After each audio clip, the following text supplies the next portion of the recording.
In this situation, the 6 ball sits directly in front of the side pocket. Since the shot is straight on, a stun shot is the perfect solution to avoid a scratch.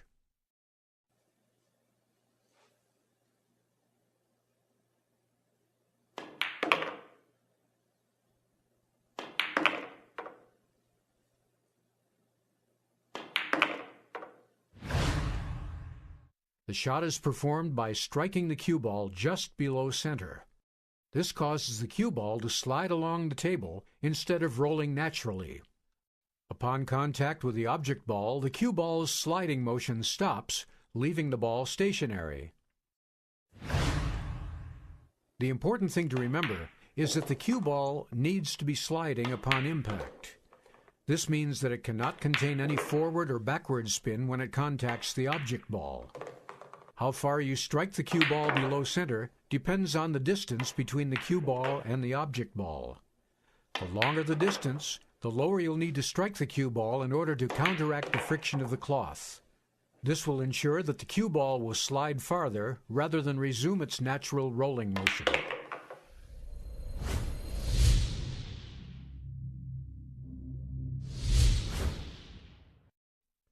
Returning back to our example, we've set ourselves up for an easy shot on the 7 ball, which now sits straight out from the corner pocket. Although a stun shot would suffice, the next shot on the 8 ball would be far easier if draw were to be used when shooting the 7 ball. A slight draw brings the cue ball back just enough to line up for the 8 ball in the same corner pocket, at the same time avoiding a potentially awkward transition from the 8 ball to the 9 ball.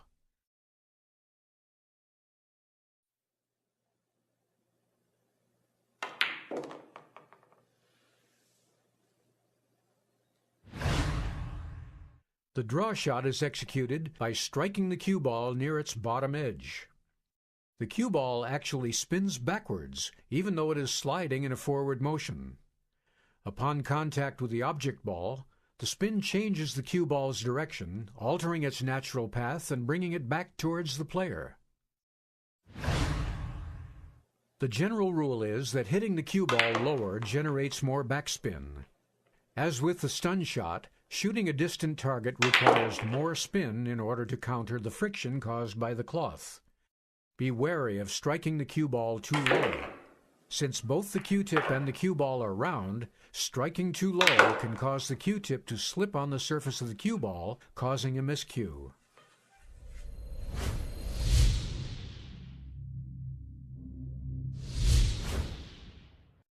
Returning back to the example, the cue ball is now placed nicely for the 8 ball.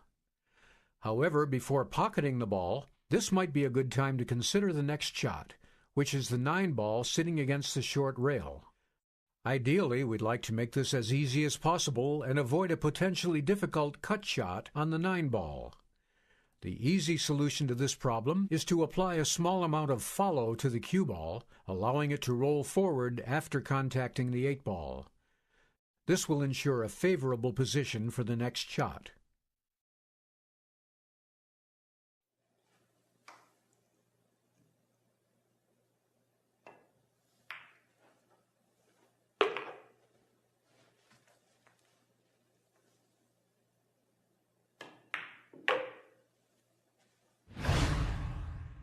The follow shot is achieved by striking the cue ball above center. The applied spin causes the cue ball to reach its natural forward roll almost immediately. Upon contact with the object ball, the forward spin is maintained.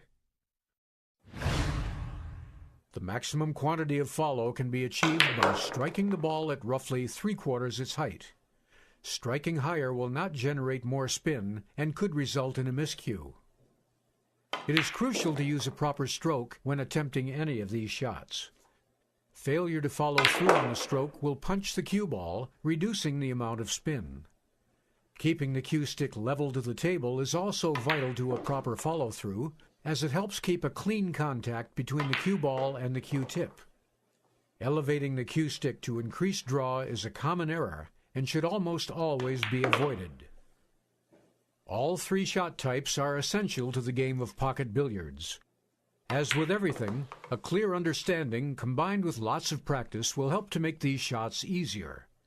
Within a short period of time, you'll find yourself using these new principles every time you approach the table.